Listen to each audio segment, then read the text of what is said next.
姜濤嘅粉絲，即係姜糖，佢哋為咗支持偶像，投入咗好多人力物力，甚至財力。近年佢哋做出好多出位破格嘅行為同行動，每件事都引起廣泛討論。但與此同時，佢哋嘅過度投入甚至達到忘我境界，影響他人而不自知，甚至被批評為橫行霸道，唔接受意見。呢啲現象唔單止涉及香港娛樂圈文化，更反映香港社會嘅深層次問題。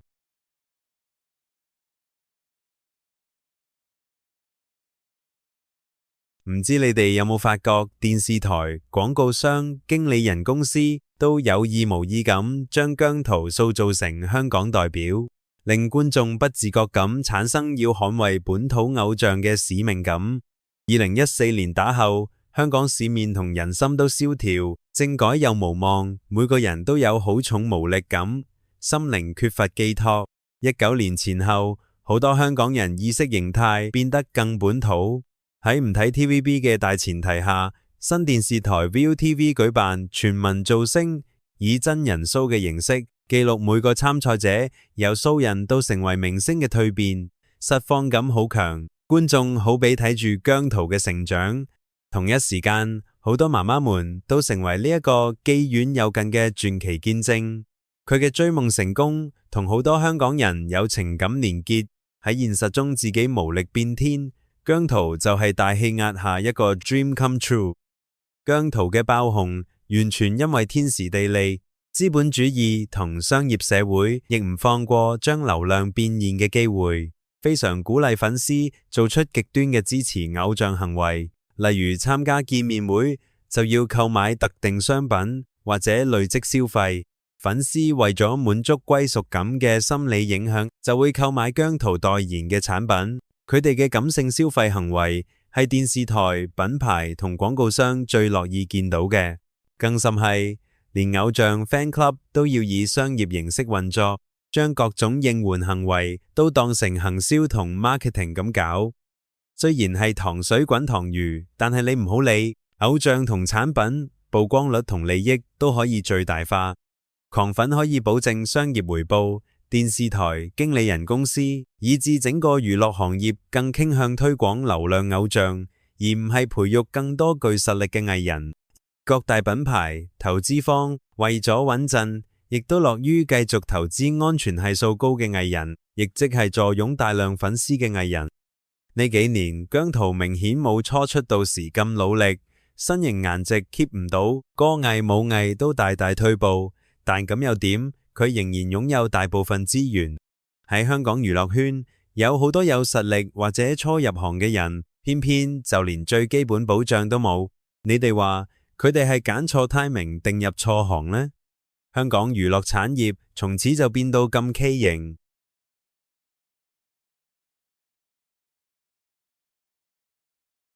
佢受惠於社會環境而爆紅，姜濤被塑造成香港仔象徵，成為香港人期望嘅投射，亦係社會情緒嘅出口。結果從嗰陣開始，支持佢就等同於撐本土，係對本土文化嘅捍衛。可能呢啲就係後社會運動時期嘅本土情意結掛。過去姜濤更豪言香港娛樂圈可以再次成為亞洲第一，此一言令佢一時之間成為香港頂流。雖然佢本人話自己唔係，但明明嗰陣已經成個樂壇大佬咁嘅風範。當然之後佢點退步走樣係後話啦。不過實力從來都唔係姜濤嘅賣點，非粉以至歌壇前輩質疑姜濤冇實力，佢嘅粉絲會反擊話係你哋被時代拋棄。的確有啲粉絲會以守護偶像視為自己嘅道德責任，甚至願意以殉道式嘅忠誠同外界對抗。例如將部分行為好似佔領銅鑼灣咁，佢哋覺得咁做係為咗爭取話語權，不停課金以偶像之名去做善事，係要擴展偶像嘅影響力同曝光率。當然仲有每日都喺網上上演嘅大大小小罵戰。社交媒體嘅演算法係會優先將對立內容向你曝光，粉絲又習慣將批評當做敵人。正因為你有非黑即白嘅思維，所以全世界先會有咁多 hater。但係你討厭一個人，最少係會知道自己討厭佢乜嘢。鍾意一個人先至係最盲目，又唔需要講理由。更何況批評佢，你嬲係因為講中有理先可以取鬧，反而粉絲惡意檢舉他人發表意見，呢種消滅意見方法只係掩耳盜鈴，唔肯面對同正視偶像本身嘅短板，後果恐怕只會窒礙偶像成長變好。對任何批評姜濤嘅言論，無論唱功、表演水準、身材管理，一律視為惡意攻擊，更以 hater 做標籤反擊，甚至發動舉報、網絡圍攻。網民批評姜濤會被視作 hater， 知名如電台 DJ， 以至樂壇大師級前輩都無一幸免。某年超級頒獎禮，姜濤得到藍銀，佢起台用咗6分鐘向其他 Mirror 成員訓話。RubberBand 成員黎芒睇唔過眼，喺 Facebook 出咗個 post 話睇到都覺得尷尬。結果黎芒個 social platform 同樣被姜糖出征，姜糖又話佢講粗口係人身攻擊同侮辱咗姜濤。留意返，所謂嘅講粗口只係一個諗字，而喺黎芒原句亦只係用作連接同埋助語詞作用，並唔係嗰啲咩人老母乜你臭雞嗰隻侮辱。之後事件越演越烈，甚至黎芒背後嘅女人黃心穎都無辜被鬧埋一份。事後 RubberBand 出 post 道歉，但又到盧覓雪睇唔過眼。盧覓雪話：每個人都有言論自由，唔係人多就聲大，聲大就夠惡，單純表達個人感受都唔可以。唔明呢個係咩世界？結果又到晴朗 Facebook 有大量姜糖洗版投訴盧覓雪。音樂人周啟生都曾經指出姜濤唱功唔得，同樣遭到粉絲洗版辱罵。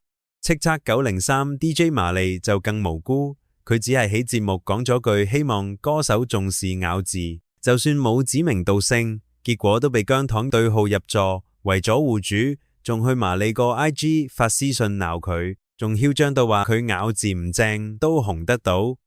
喺演算法只推送你中意睇嘅資訊嘅環境下，網民只能夠回音室接收單一聲音。粉絲團體喺 Facebook 專頁、IG 群組呢啲地方，相同理念嘅人聚埋一齊，就更易形成封閉圈子。而對於圈子外嘅人、同事，都唔能夠理性討論。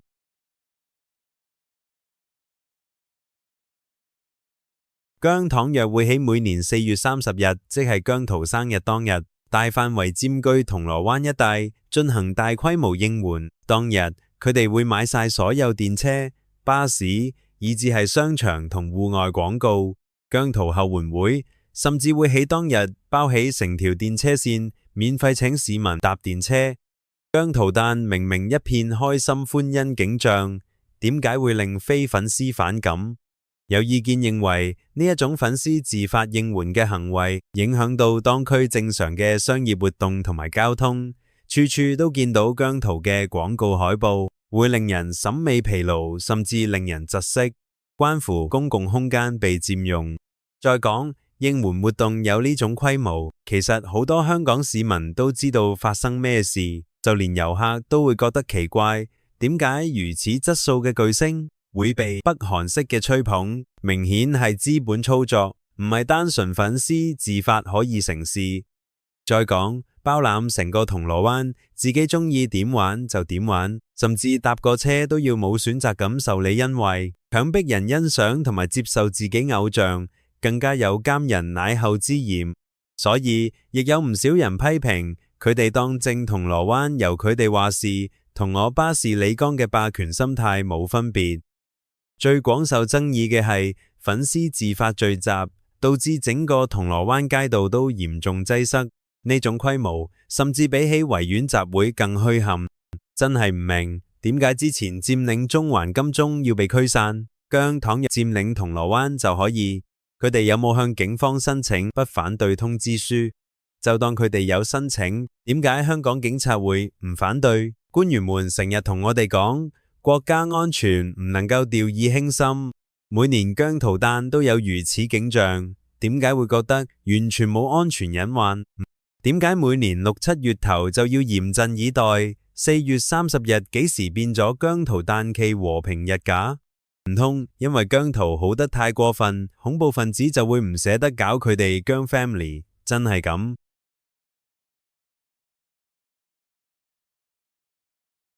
香港人從來只會崇優，作為偶像歌手，單純欣賞佢嘅聲色藝就夠。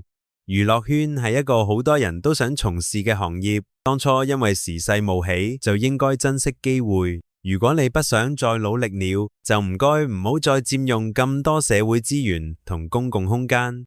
喺線上線下都要真正做到謙卑，更加唔好以為自己同粉絲可以擁有特權。電視台、經理人公司、資本方亦應該盡社會責任，唔應該利字先行，要引導粉絲理性追星。如果批評聲音不被容許，任何偶像都好難有進步。整個社會嘅資金同埋資源都向單一偶像傾斜，香港娛樂產業只會繼續內捲，即係廣東話嘅頂爛個屎。豪言乜嘢做返亞洲第一，只係得啖笑。粉絲嘅爭議行為係香港娛樂資本、社交媒體演算法同社會情緒共同作用嘅結果。如果到而家都仲唔肯正視，唔止娛樂圈，香港好多行業都會更加萎縮。社會對立，甚至影響唔同世代香港人嘅價值觀。呢個唔係追星文化嘅問題，更加係香港點樣平衡偶像崇拜、商業運作、資源分配同公平公正嘅社會問題。